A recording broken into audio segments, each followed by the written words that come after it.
Assalamualaikum warahmatullahi wabarakatuh. Pemirsa, senang sekali hari ini saya Armian Nasri bisa kembali lagi hadir pastinya juga di UB Podcast kesayangan kita ya, yaitu Ruang Politik, yang pastinya juga ini merupakan ruang baru buat kita semuanya, tentunya juga untuk lebih memperdalam lagi ilmu kita ya, pastinya juga di bidang politik, yang pastinya khususnya buat pemirsa semuanya. Nah, dan pastinya juga di setiap edisinya kita bakal membahas tema-tema tertentu yang pastinya juga tidak jauh-jauh dari ya sepak terjang politik, baik itu di nasional atau juga di lokal ya. Dan tentunya kali ini kita sudah hadir di studio kita ini, ada tamu kita, dan terima kasih juga nih untuk Bapak Insinyur Joni.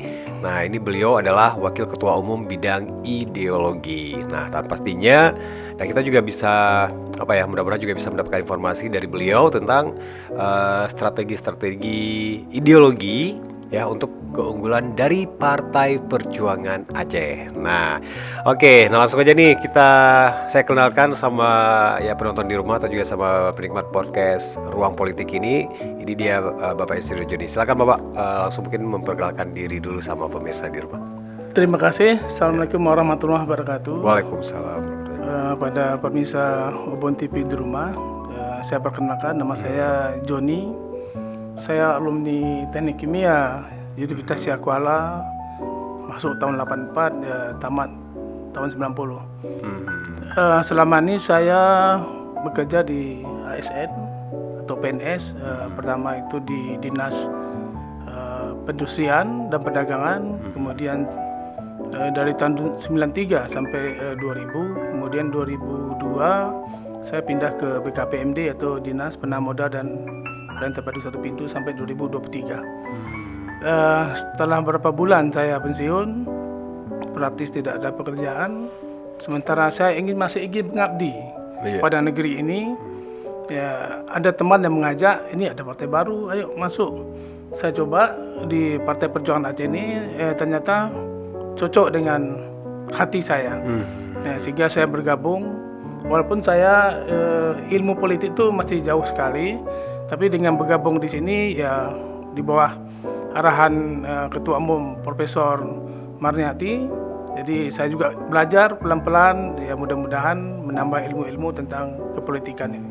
Iya, nah pastinya juga ya benar ya seperti Bapak Joni sampaikan tadi ya, kalau pastinya juga hati kita sudah cocok gitu ya. Pasti juga dengan visi, dengan misi yang pasti juga ini pasti akan ya tertarik sendiri, akan menarik sendiri gitu. Nah, dan pasti juga pemirsa ya, mungkin selain juga kita pengen mengetahui tentang strategi ideologi ya, nah mungkin lebih mengenal juga tentang ya mungkin dari visi misi ataupun apapun itu dari Partai Perjuangan Aceh, khususnya juga di ruang politik ini. Nah, dan pastinya juga ini kita langsung tanya nih sama Pak Joni.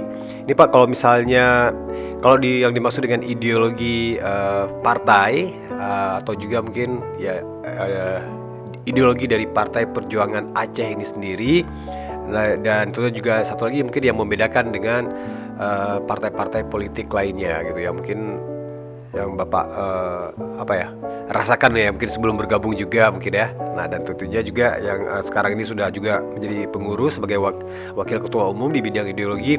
Nah, kita pengen tahu juga mungkin ideologi dari Partai Perjuangan Aceh sendiri ya, dan tentunya juga ada yang membedakan ideologinya ini dengan partai-partai lainnya, khususnya partai lokal di Aceh. Baik, tentunya memang seperti sudah disampaikan juga mungkin dengan pendahulu kami, kenapa partai ini hadir atau lahir, tentunya kita ingin bergerak ataupun masuk dengan ideologi yang baru tentunya. Karena kita lihat banyak kendala-kendala dalam kehidupan ini sehingga kita prihatin dan sebagainya. Nah, kita ingin bukan bersaing, tetapi ingin bersanding gitu ya, bersanding dengan partai lain dan berkontribusi memecahkanlah masalah-masalah yang selama ini mengganggu kehidupan bermasyarakat atau di provinsi atau bernegara. Jadi kalau kita lihat ideologi itu ya singkatnya ya gagasan, itu keyakinan satu orang atau kelompok untuk menjadi pandangan pedoman dalam dia berkarya dalam kehidupan masyarakat. Kalau kita lihat secara rumusnya sajalah, ideologi itu adalah pikiran plus action, think plus action. Jadi apa yang kita pikirkan tentang kondisi masyarakat saat ini, nah kemudian apa action kita untuk memperbaiki itu. Nah itulah sebenarnya ideologi. Iya, nah dan pastinya juga ini ada kekhususan juga ya, masing-masing partai politik juga punya ideologi mereka masing-masing gitu ya. Iya. Oke, nah terus kalau misalnya kita berbicara tentang ya berpikir dan juga tindakan ya, apa yang kita rumuskan, terus juga apa yang kita akan lakukan ya, atau juga dari ideologi ini sendiri. Nah ini mengapa hal ideologi ini diperlukan gitu Pak ya, untuk membangun arah pembangunan untuk Aceh, apalagi sekarang dan ke depan gitu. Iya, sangat dibutuhkan memang ideologi ini karena kita harus tahu arah kita tuh kemana. Jadi jangan nanti berputar-putar ya. Karena setiap insan di dalam partai itu kan memiliki kekuatan atau ada driving force-nya. Nah, jadi driving force masing-masing orang ini walaupun kecil atau besar itu harus disearahkan. Kalau berlawanan atau saling berlawanan nanti ya partai ini tidak akan mencapai tujuannya. Sehingga juga nanti ya keunggulan kita ya tidak unggul, mungkin ya masyarakat juga tidak akan tertarik mendukung atau bergabung dengan partai kita. Oke, nah masih kalau di PPA sendiri ini atau juga Partai Perjuangan Aceh ini pasti punya strategi tersendiri gitu ya, untuk bisa menerjemahkan nilai-nilai dari ideologi ini ke dalam program kerja yang pasti juga ini bisa dilihat nyata gitu ya dari masyarakat gitu ya. Nah dan pasti juga mungkin mudah-mudahan juga bisa menjadi tempat bernaung juga atau mewakili aspirasi dari masyarakat ya. Tentunya juga ini melalui kebijakan-kebijakan dan juga program-program kerjanya mungkin bisa bisa di sharing gitu. Iya betul sekali. Jadi ideologi itu kita terjemahkan dalam bentuk visi dan misi. Jadi vision kita Aceh ini bagaimana? Mungkin secara ringkasnya kita menginginkan Aceh ini sejahtera dalam bentuk keadilan dan sebagainya kan. Nah kemudian untuk mencapai kesejahteraan tadi kita ada memiliki beberapa misi.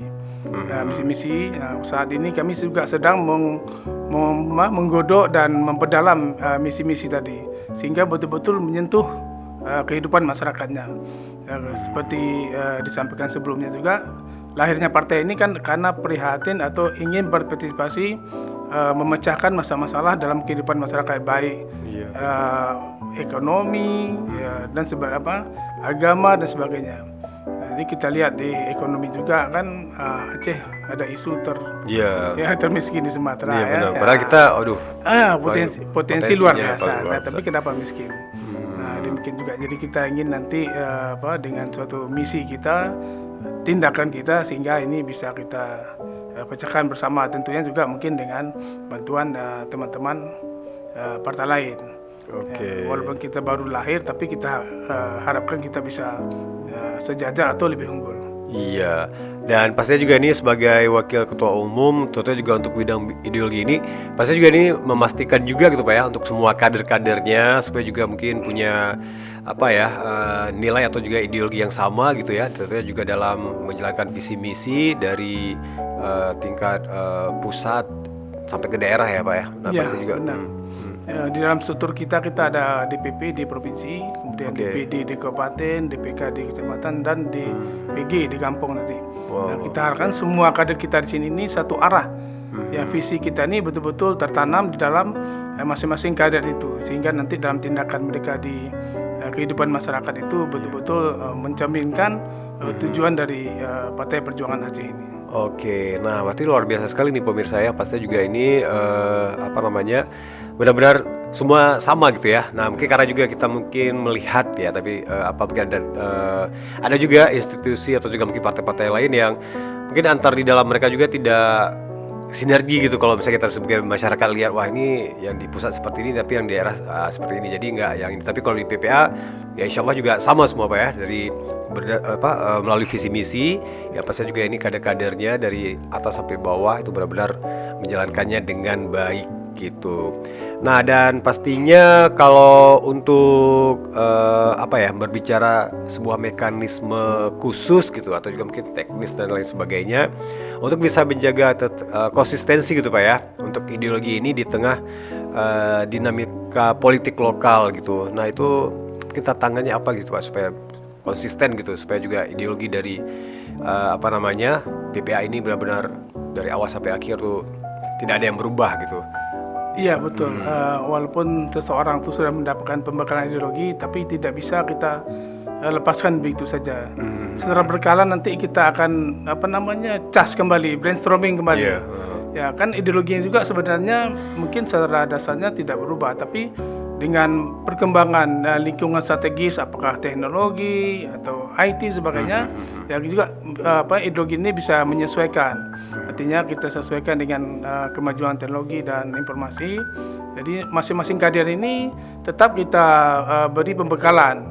Apakah berkala nanti setahun sekali paling kurang Nah, kami juga nanti ini untuk DPP sudah sekali kemarin bulan Agustus September ya. Nah, kemudian nanti ini Desember ini kita akan ada pembekalan lebih lain lagi.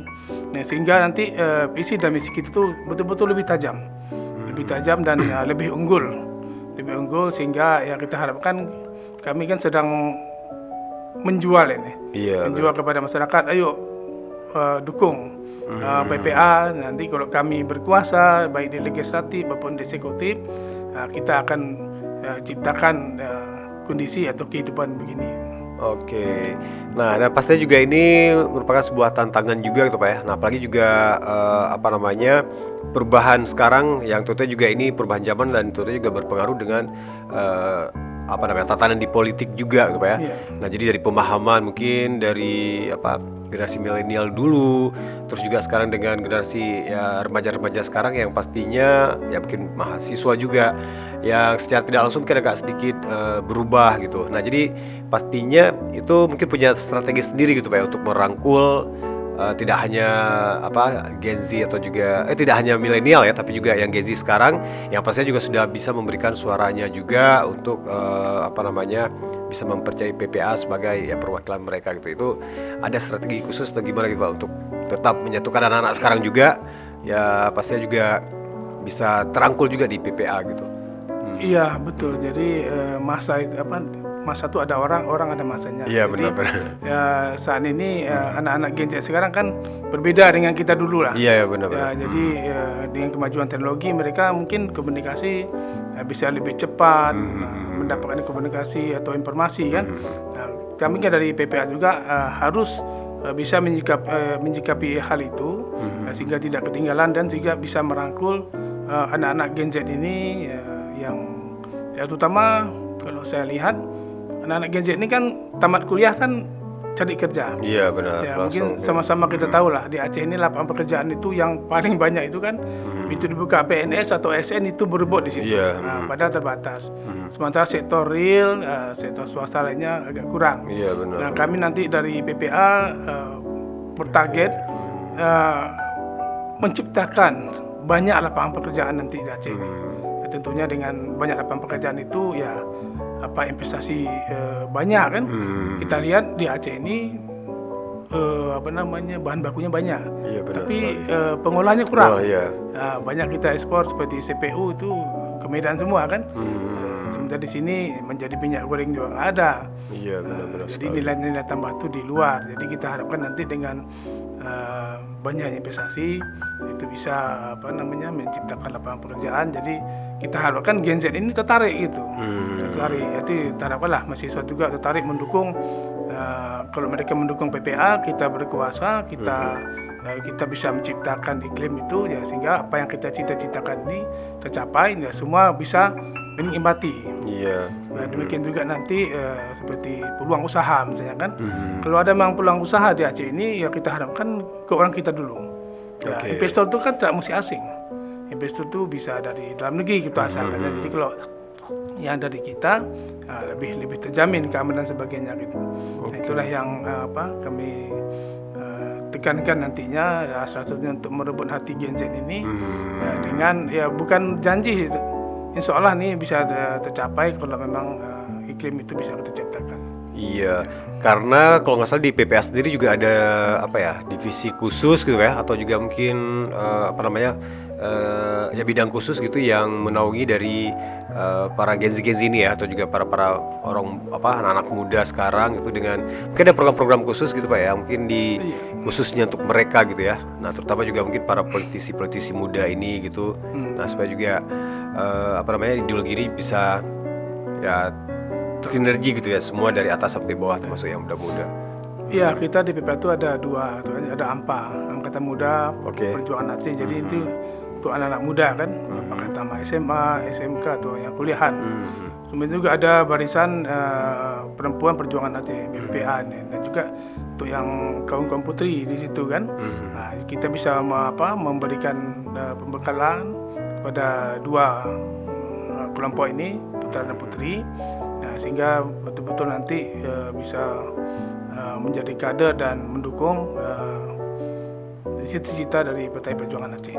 Oke, nah pastinya juga ini sangat lengkap gitu ya. Nah, karena juga kesiapan dari Partai Perjuangan Aceh sendiri yang meskipun juga baru secara resmi dideklarasikan tuh Oktober lalu ya, 21 Oktober.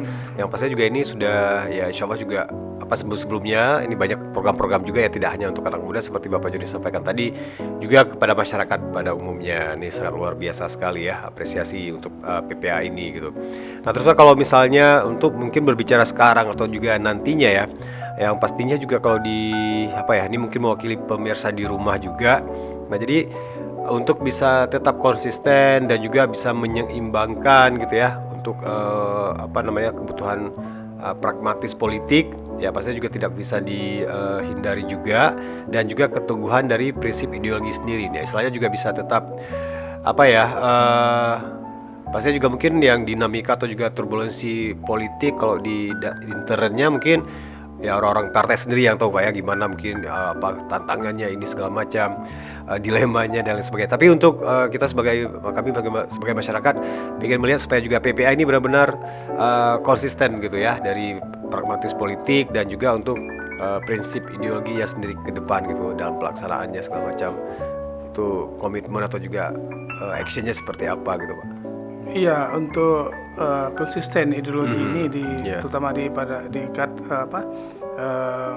kader kami ya, seperti saya sampaikan tadi juga, kita tetap memperbaharui juga, melatih selalu ya. Ibarat seperti inilah, seperti HP itu, HP habis mati kita cas lagi. Iya, benar. Ya, kemudian juga lainnya. Jadi itu memang selalu kita pelajari. Kita memang tetap manajemen SWOT itu kita pakai. Jadi kalau internalnya apa kekuatan, apa kelemahan, faktor eksternalnya nanti apa ancaman ya, gangguan ya. Jadi ya tentunya dalam perpolitikan ini kan kita nggak sendiri. Kita ada partai lain, mungkin ya yang lain itu menganggap kita saingan itu silakan. Tapi kita tidak pernah menganggap partai lain itu adalah musuh. Itu adalah mitra kita untuk bersinergi membangun negeri ini. Jadi dengan selalu kita mempelajari dua faktor tadi, internal dan eksternal, nah, sehingga kita akan mengambil langkah-langkah strategis apa sih supaya dua ini bisa teratasi. Ya, kalau kekuatan kita misalnya kan ya, kita terutama dari Ibu Ketuanya kan ingin konsisten partai ini bagus gitu kan. Nah, kemudian juga kita punya SDM di dalam, ya, kita ya ada sedikit dana lah. Nah, kemudian kelemahan kita kan partai ini kan kadernya kan banyak, ada yang baru masuk atau mungkin juga bekas dari partai lain. Yang ideologinya berbeda. Mungkin juga ya, ini kita tanamkan. Kita tanamkan sehingga nanti pembekalan ideologi ini memang bukan sekali. Paling kurang nanti apakah setahun sekali atau 6 bulan sekali, kita lihat perkembangannya. Begitu nanti ideologi di teman-teman ini sudah merendah ya, atau melemah, itu kita akan cas kembali. Kita bisa lihat setidaknya indikasinya ya kehadiran aja lah. Ya, alhamdulillah saat ini mungkin Partai Perjuangan Aceh yang setiap hari ramai ya di kantor. Ya, bisa dicek sekali nanti kan. Benar. Nah, saat ini nanti indikasinya udah mulai udah sepi orang, ini ada apa kan? Nah, Iya. kita pelajari. Nah, kita adakan pembekalan lagi begini-begini. Jadi ya semangat itu konsisten, semangat itu tetap tertanam itu. Iya. Karena terus terang ya kita kan masih lama nih. Mhm. 2029 atau 30 nanti kita baru bertanding Iya, kan. benar-benar. Nah, jadi kalau saat ini masih panjang waktu kita untuk membenahi diri. Iya. Nah, jadi benar-benar partai ini sekali. betul-betul nanti begitu arena pertandingan itu dibuka ya kita memang sudah dikenal dan siap itu kan. Iya, benar-benar. Jadi amunisinya lengkap itu. Iya. Jadi mungkin ya Bapak juga sering lihat juga baik di berita online dan sebagainya. Ya walaupun partai kita ini kan sudah disetujui oleh Kumham ya. Iya, benar. Sudah disahkan. official, Jadi ya. kita sudah melakukan hal-hal yang mendekati masyarakat. Iya, pasti. Seperti kita ya membantu lampu penerangan surya kan, kemudian juga menyantuni anak yatim, bagi miskin, kemudian juga ibu tunggal ya. Jadi janda itu istilahnya ibu tunggal lebih halus bahasanya. Iya, benar. Nah, itu yang selalu kita. Nah, kemudian juga kita lihat kalau ada yang sakit atau masyarakat yang sakit kita akan selalu menyantuni ataupun ya berpeduli gitu. Nah, Iya, iya. sehingga BPA ini betul-betul dikenal lebih jauh. Oke, iya benar. Nah, kalau misalnya menurut Bapak sendiri, ya pasti juga mungkin dari ya survei atau juga dari pemantauan Bapak juga ya, dan tim juga mungkin kalau di dalam sebuah partai atau juga di PPA. Nah, jadi kalau tantangan terbesar gitu di Aceh sekarang ini Pak ya, yang pastinya juga itu yang paling membutuhkan apa istilahnya pendekatan ideologi yang kuat, yang menjadi apa namanya fondasi juga ya. Nah, pastinya juga ini yang mungkin dipegang oleh PPA itu apa sih Pak gitu ya? Dan kalau yang permasalahan atau juga tantangan yang apa ya terbesar yang di Aceh kalau saat ini gitu. Ya mungkin kalau saya pribadi melihat tantangan di perpolitik ini kan sebenarnya sudah agak rusak betul. Iya, ya. pasti. Baik nasional lah ya. Artinya money Iya. politik tinggi masih. Benar-benar sekali. Ya money politik tinggi. Jadi artinya siapa yang banyak duit mungkin dia menang gitu kan. Nah kita nggak inginkan itu. Karena apa? Iya. Kita lihat di tengah masyarakat. Mereka juga sudah memilih si A katakan. Tapi itu dia juga menyesal gitu. Iya. Ya karena dia hanya mendapat berapa ribu tapi dia itu. Jadi kita pelan-pelan nanti memberikan pendidikan kepada masyarakat baik nanti melalui berita-berita ataupun nanti kunjungan kami kemana-mana lah ke kelompok masyarakat atau kelompok pengajian gitu kan. Nah, sehingga mereka tahu kita ini akan menciptakan suatu sistem baru nantinya. Nah, sistem baru nanti ya mudah-mudahan lah Aceh ini bisa sejahtera ya. Karena potensi kita tinggi sekali. Iya, benar-benar. Alhamdulillah di Aceh ini apa yang kita tanam tuh number one. Ya seperti kopi, terkenal kopi Aceh. Iya, benar. Ya kemudian apalagi kerupuk muling tuh. Nah, kerupuk muling tuh Hijau. jauh beda dengan yang lain itu. Ya, kemudian Gio, Gio Aceh juga terkenal kan. Jadi Iya. semua alhamdulillah lah Aceh ini memang betul negeri ya, rahmat ini. Nah, bagaimana rahmat ini dari Allah ini betul-betul kita bisa mensejahterakan kita. Ya tentunya itu kan tidak serta-merta Allah memberikan, tapi kita manusia nih yang mengolah itu betul-betul menjadi sejahtera semuanya. Iya, nah pastinya juga itu penekanan khusus gitu ya, yang tentunya juga. Nah jadi yang pastinya juga mungkin menyambung dari jawaban Bapak juga ya. Nah seperti juga mungkin dari sektor pendidikan, ekonomi dan juga apa namanya pembangunan pemberdayaan masyarakat ya, karena kita juga apa istilahnya ya dengan sumber daya alam yang ya masya Allah juga cukup banyak melimpah, tapi ya sangat disayangkan sekali seperti Bapak sampaikan tadi juga Pak ya. Jadi ya mungkin yang apa istilahnya mengolah yang dari apa ya istilahnya yang memproduksinya itu orang luar gitu ya.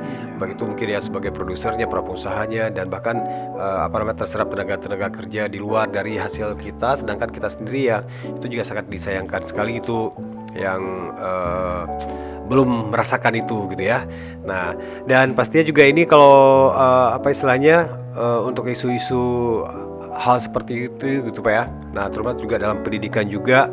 Nah, jadi apa sebenarnya nilai ideologi yang menjadi pedoman utama supaya juga apa ya untuk program pendidikan, ekonomi dan juga kita kalau di Aceh ini ada penegakan syariat juga gitu ya. Nah, jadi ada nilai-nilai ideologi apa sebenarnya yang harus menjadi pedoman supaya juga untuk bisa menggerakkan bidang-bidang ini ya dalam khususnya dalam untuk untuk Partai Aceh sendiri, Partai Perjuangan Aceh sendiri? Ya, baik. Memang kembali lagi kita pada ideologi tadi. Ideologi itu adalah intinya pada action ya, tindakan kita. Okay. Nah, untuk pendidikan memang kita lihat kalau Aceh ini belum bagus-bagus sekali. Yeah. Tapi kita udah masuk 10 besar. Baik tingkat kelulusan SLTA-nya dan juga kelulusan anak-anak kita yang di perguruan tinggi elit lah, dah 10 besar ya.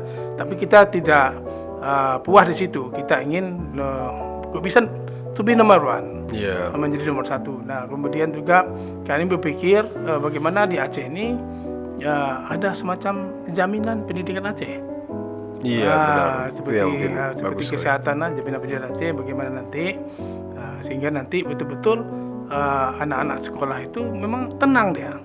Seperti jika sekarang kan kalau sakit kita ke rumah sakit hanya bawa KTP udah gratis. Iya. Nah, demikian juga jaminan pendidikan nanti. Ya mungkin pelan-pelan kita cari formulanya bagaimana jaminan pendidikan ini, apakah ya tambah SMA atau sebagainya. Kita nanti cari. Inilah hal-hal yang akan kita lakukan. Kemudian juga dari sisi pertanian, ya kan? Mungkin Bapak juga pernah dengar atau baca di berita online bagaimana petani itu waktu panen itu rata-rata nggak senyum. Iya benar. Nah, ya kan? Ya kan kita lihat itu kadang-kadang nggak dipanen lagi. Kenapa nggak dipanen Bapak Ibu? Nggak ada harganya. Ya, jadi seperti tomat kan. Nah, kemudian cabai juga. Jadi sepertinya kasihan ya, dia nanam tetapi nanti itu panen harga jatuh. Iya. Jangankan untung, pokok aja nggak beli. Nah, itu menjadi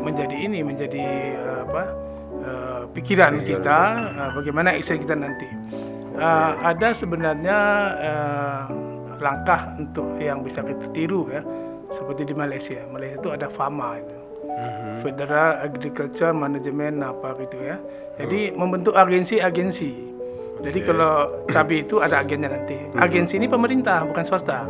Oke. Dia udah jaminan gitu ya Pak, itu bukan kalau swasta mungkin ya tergantung permintaan turun naik harganya. Kebetulan pernah di Kalimantan dulu, jadi kan saya sering ke Sarawak. Jadi FAMA itu di Sarawak itu ada kantor FAMA itu. Kalau petani ke kantor FAMA dilihatnya cabai itu 60.000 sekilo, itu harga 60 itu saat dia panen nanti, padahal dia belum tanam. Nah, jadi ada jaminan. Aku tanam cabai aja nanti harganya 60. Kalau ada nanti orang lain beli di atas 60, silakan jual dia. Kalau enggak ya bawa ke sini kita agen dari pemerintah tadi. Nanti ada harga di situ. Agen inilah yang menyedar nanti ke pasaran. Jadi petani itu tidak pernah rugi. Jadi target kita juga lah bagaimana petani kaya nanti. Mudah-mudahan ini bisa tercapai.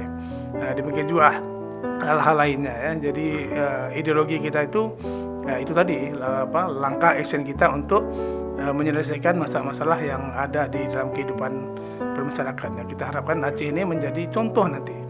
Aceh ini kan banyak bapeda tuh Aceh duluan, tapi begitu orang lain orang lain lebih unggul gitu kan. Jadi kita betul-betul kita menjadi unggul dan menjadi panutan di Nusantara. Oke. Nah, ada pasal juga nih, kita sudah di penghujung juga nih Pak ya. Nah, ada pasal juga mungkin satu pertanyaan terakhir gitu untuk Bapak Joni. Nah, jadi karena juga ini kita ada kesempatan juga. Nah, mungkin apa yang ingin disampaikan ya, pesan-pesan khusus untuk masyarakat Aceh ya. Nah, pentingnya juga mungkin dalam hal memilih partai yang pasti juga yang harus memiliki landasan ideologi yang jelas dan konsisten gitu ya. Nah, jadi seperti ini juga mungkin menjadi salah satu knowledge atau juga pengetahuan baru ya buat para masyarakat juga. Nah, ternyata tidak hanya ya mungkin karena 50.000 misalnya sampai 4 tahun gitu sampai periode berikutnya.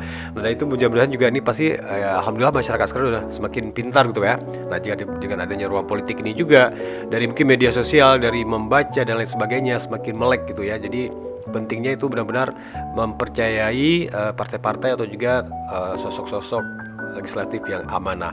Nah, jadi mungkin dari Bapak apa ini yang ingin disampaikan kepada masyarakat gitu ya, tentang pentingnya memilih partai yang memiliki ideologi yang baik dan juga konsisten. Jadi kepada masyarakat, terutama penonton Bo TV, jadi pesan saya berpikirlah pada masyarakat itu untuk memilih partai atau mendukung suatu partai itu yang betul-betul real, itu bisa menciptakan keadaan yang lebih baik ke depan. Jadi insya Allah kami di Partai Perjuangan Aceh, walaupun saat ini belum ramai kadernya dan banyak kader yang kalau orang bilang itu banyak pensiunan, tapi betul. Tapi pensiunan yang bergabung di situ itu adalah pensiunan yang ingin mengabdi. Ya, yang terpilih juga, yang punya potensi juga. Pengabdian itu kan tiada henti. Ya, selama masih ada nyawa, kita masih ada pengetahuan yang kita tumpahkan. Walaupun seperti saya sendiri misalnya kan, mungkin tidak akan menjadi target legislatif dan sebagainya. Tapi saya hanya mencurahkan bagaimana nanti kader-kader yang muda-muda ini itu menjadi terpilih. Jadi jangan kepada masyarakat jangan nanti memilih itu karena dikasih uang sedikit sebagainya. Itu karena hanya ya banyak sekali yang sudah menyesal. Jadi hal-hal seperti ini jangan terulang lagi. Jadi pilihlah partai yang betul-betul bisa menciptakan keadilan, ya, kemudian juga kemakmuran atau kesejahteraan lah. Jadi juga kami berharapkan, kami kan juga hal-hal yang terjadi itu kan terlalu banyak mengetahui dalam kehidupan masyarakat. Jadi kami harapkan silakan datang ke kantor kami. Silakan datang ke kantor kami di Jelingke yang ada pamfletnya itu Partai Perjuangan Aceh. Silakan datang ke situ. Mungkin sampai Senin sampai Sabtu kami buka kantor dari jam 8 sampai jam 5. Silakan datang, mungkin ya berkonsultasi, mungkin memberikan masukan. Jadi ini semua yang ada ini kita ramu nanti sehingga kita betul-betul menciptakan kehidupan yang lebih baik tentunya. Oke, ya amin insyaallah. Terima kasih Bapak. Ini pasti juga ini sama-sama. untuk kebersamaannya dan juga untuk waktunya di ruang politik kali ini ya dengan strategi ideologi untuk keunggulan Partai Perjuangan Aceh bersama Bapak Insinyur Joni yang merupakan Wakil Ketua Umum untuk bidang ideologi di Partai Perjuangan Aceh. Terima kasih banyak sekali lagi buat pemirsa yang sudah menyaksikan kita. Kita pamit wabillahi taufik wal hidayah. Assalamualaikum warahmatullahi wabarakatuh. Waalaikumsalam warahmatullahi wabarakatuh.